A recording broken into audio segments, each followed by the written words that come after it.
Welcome everyone to the Subaru Crosstrek Wilderness 2024, and this is going to be a fun POV drive today as it is snowing. We are in a nice snowy parking lot area here, and if you guys haven't checked out my full tour and review, definitely go watch that to see all of the cool details about this thing. But we're going to go take a quick tour of the exterior for you guys and then take this thing on a drive. A lot of kind of cool yellowish orange accents in here, as you can already see. Big touchscreen, no digital dash, and a lot of interesting technology here, so we're going to look at that in a second. Let's hop outside. It's pretty snowy day out here with this Crosstrek, which is fantastic because that is its real home environment, is snow and all weather conditions. Check out this thing in this kind of like orangey sun blaze paint here. I think it's pretty unique. You have a lot of different color options on the Crosstrek Wilderness, so don't worry. Here we have the full Wilderness package. So we got aggressive bumpers, we got those unique hexagonal fog lights right here, all-terrain tires with 17-inch black wheels, a lot of Subaru Wilderness badges all over the place here, which is pretty cool. And I think it looks really proper of like a little baby off-roader. It might be a little bit much cladding in some colors, and maybe in some nicer conditions it might be too much, but I think when it's dirty it looks its best. I think that's pretty cool. Let's hop inside though and take this thing for a drive. Quick look at the rear seats. All-weather floor mats all over the place. There's this pretty interesting StarTex material on the seats in here, which is designed to be water and kind of stain resistant. Let's hop inside because it is pretty cold. All-weather floor mats, obviously, which is fantastic. Upgraded Harman Kardon audio system. And let's get nice and toasty in here. One thing this thing is unfortunately lacking is a heated steering wheel. I don't know why. It's not even an option though, so hopefully Subaru will change that. So what are we dealing with here? We have a 2.5 liter naturally aspirated flat 4 under the hood, around 182-ish horsepower, a little over 175 pound-feet of torque, a strengthened continuously variable transmission with a different final drive ratio, a strengthened radiator fan, as well as a new CVT cooler to give you a better tug rating. And this is all going to help to improve this off-road capability of this vehicle. I want to show you guys the X-Drive modes here. So we have X mode, snow, dirt, normal, deep snow, and mud. And these will both activate when you put them in the different modes. A hill descent control function, which you can view in your car information display, which we'll kind of check out in a second. I'm going to actually turn on our X mode here, which we can also access from this top screen. Snow and dirt, because it is technically snowy out. You get a little graphic up there. Car info is on. And we're going to take this thing on a little drive around this parking lot before we head out onto the roads, just so I can demonstrate the hill descent control that works and these cool gauges up here. You can see Subaru's symmetrical all-wheel drive system is in full gear here. Let's go up a small, very tiny little hill here, and we'll go down the next hill so I can demonstrate how this hill descent control function works, because it's pretty easy and painless to use. Definitely fun in the snow. A lot of traction. I think the snow mode allows a little bit more slip in the system. So we're on the hill. I think it knows we're on the hill. I'm just going to let off the brake, and it knows we're in hill descent control mode. You can see the angle changing there. Foot is fully off the brake, and we're going down this hill at around 2 to 3 miles an hour, which is really nice. Slow and controlled. I do like that. Not a big hill at all, but you get a little bit of an idea of how that works. Pretty simple, easy system to use. I do like these graphics on the display here. Pretty nice. Hop it back into normal mode for some road conditions here, and let's head out.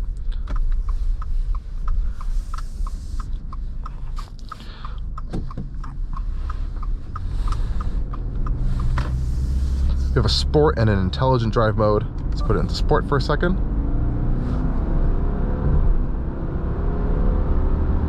You can hear those simulated gear shifts with a continuously variable transmission there. It's definitely been improved over the years. I know obviously an automatic is always going to be preferred with a lot of you guys, but this is what we're going to be getting here. And the only option on all Subarus these days is their Lineartronic CVT. And it does work fine for what it is. If you don't like it, you're going to have to go with a competitor, unfortunately, though. So how does this Crosstrek Wilderness drive on public roads? So it's a little slippy out today. Thankfully the roads are salted and kind of paved, so we're gonna get a little bit of idea of normal conditions. You know, it's a Subaru, so it's definitely controlled. You always have that traction at all times there. That's the beauty of the Subaru symmetrical all-wheel drive system. It's always on all 4 wheels, and they're pretty good active torque distribution on this particular one, which is enhanced. And it's always safe. Now, in terms of driving feel and experience, the steering is generally pretty numb. It's not super light in the sense that you do have a good direction of what's happening with the wheels, even though you can't really feel anything that's happening on that front end. But Subaru's kind of suspension setup and everything isn't tuned to be sporty, especially on this Wilderness model. It's meant for a little bit more comfort, so you don't have some harsh bumps, and that's nice on here. You kind of soaks up a lot of the bumps. And honestly, that's even a good thing to kind of choose this Crosstrek Wilderness. Even if you live in an area with terrible roads, you might have a little bit more of a comfortable ride. But general day-to-day driving around on these just normal roads in the Crosstrek Wilderness are very comfortable, actually. Easy, light steering inputs, but you do have a nice confidence and direction of that steering. It's not overly light like in some Kias that I've driven recently, which feel like, it just feels like you're, I don't even know what's happening. They have absolutely no connection with the wheels. This one, you have a little bit of an idea what's going on here. And one of the best things about the Crosstrek Wilderness is just the general practicality of everything you really need. You have a lot of technology in here for modern vehicles, and it's pretty much comes all standard in the Crosstrek Wilderness, other than this optional wireless phone charger, which I believe is paired, or it might be paired with this sunroof package here. You do have this tiny little sunroof here, but you get a lot of stuff here. You have automatic vehicle hold, so it's a brake hold and you come to a stop, which is nice. I don't love the implementation of the flashing button all the time, but you do have it. You have auto stop start, which thankfully is easily turned offable with this button right here. Quick access right in the bottom bar, always there. Some people don't like it on. I don't really care too much. I think it's good. It helps save fuel sometimes. But you do have that ease of customizability there, which is really nice. And I do want to show you guys what it's like getting on a highway on-ramp, because some people are afraid on these lower powered smaller SUVs that they just don't have enough power. I'm going to prove you wrong here. Now, this thing, like I mentioned previously, has a sport and an intelligent drive mode. Now, all the sport's doing is changing, I think, the throttle mapping, but it does give you a little bit more acceleration when you need it, and it simulates gear shifts, which I don't honestly know if it helps with the continuously variable transmission, but it definitely feels like it's helping, which I think at the end of the day is what a lot of people are wanting in these vehicles. Let's make sure we're safe here. We have our blind spot on our left and right mirrors, which is fantastic. And we will head off. Let's hear this fake shifts.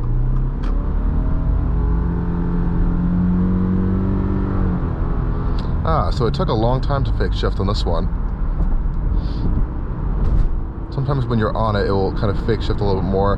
Sometimes that has a mind of its own, which is also something I've noticed quite a bit on the Forest Wilderness. But on the highway, it's actually very smooth. And being someone who has been with now 3 Crosstreks, ranging over a span of over 10 years, they have significantly improved a lot of things, especially in terms of the NVH, or that noise, vibration, and harshness in terms of the interior. It is significantly quieter and more well-tuned on the highway setting. There's a lot of engine noise coming in anymore. A lot of the wheel wet arch noise has been canceled out. They've added more filler into the doors and throughout body panels to make sure it's quieter. And that's something that the earlier Crosstreks did not do very good at all. They sounded very raw in that sense. This is a fantastic, I think, improvement. Now, also on the highway, which is fantastic that Subaru does offer you, is their Eyesight driver assist system. And how does that work? Well, it's basically all able to be controlled from your right-hand side of your steering wheel here. We're going to get over to our middle lane so I can test this out for you guys. And it's a very simple system to use. In your settings and your infotainment system, you do have more options to kind of customize what's going on with that system, and often they're not really fully accessible while you're driving, actually. So if you go to driving assistance here, some of the stuff is grayed out, so Subaru will only let you change that while you're in park. But for now, all you have to do is really turn on your radar cruise control button. You'll see it kind of open up in your center screen here. You can turn steering assist on and off. Now it says ready, and all you do is press set, and that's it. Your Eyesight is on, and it is fully out here assisting you. Now you can change your distance control here with these 2 buttons. You also can change your speed, obviously, with these little buttons right here. And that's about it. It's a fantastic system, especially, and I love that Subaru includes this now, I think around standard. You're getting all these features, which is really great. A lot of other vehicles, more expensive vehicles, especially premium and luxury cars will still charge you for a lot of these options. And it's fantastic that they do offer this. Now, this is essentially an advanced driver assistance system. You can't take your hands off the road legally, though.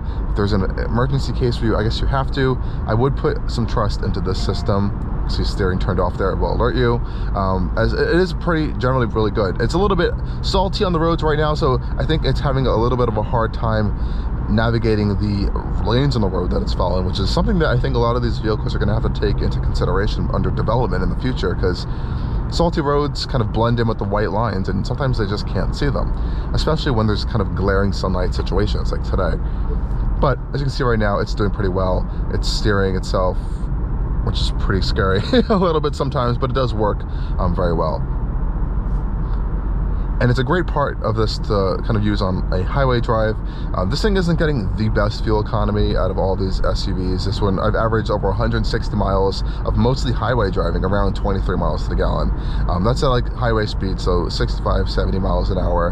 But, you know, people are going to be road tripping these things and taking these things all out.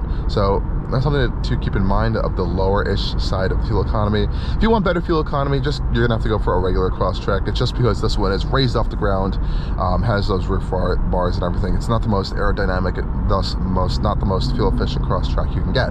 There also are more fuel-efficient Subarus you can get as well. And we also have to note that this one does also have the larger 2.5-liter engine, which is going to contribute to that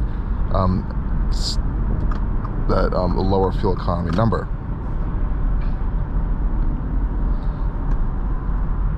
And I do have to appreciate the Crosstrek's just general very good handling characteristics. It's very smooth in its driving style. Nothing sporty, nothing too harsh. And I think the suspension is one of the real strong points of this chassis, especially with the Wilderness model. It just seems very soft, cushy, but also stable and controlled all at the same time. It feels like a higher end vehicle suspension. I have to say, this is like a really, really good suspension setup.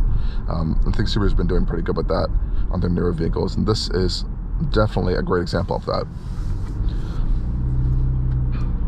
Now, have I had any issues over this past week?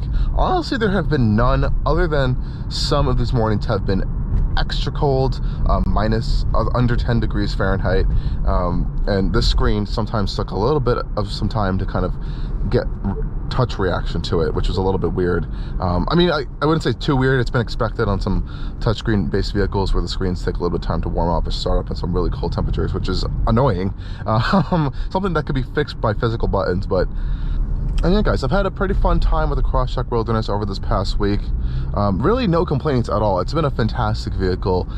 Gotten through a lot of the snowy, icy weather we've had with no issues whatsoever. I tested out Subaru's hill descent control as well as their X mode functions, and even over these really harsh bumps right here, I don't really have any major complaints there. It kind of does it pretty well. I really like that.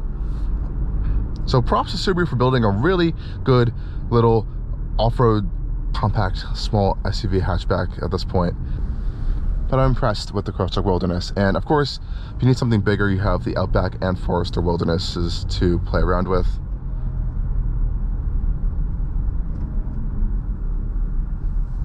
And yeah, guys, I hope you enjoyed this drive and review of the 2024 Subaru Crosstrek Wilderness. As always, stay tuned for more coming on Allcarnews, and thank you again for watching. Cheers.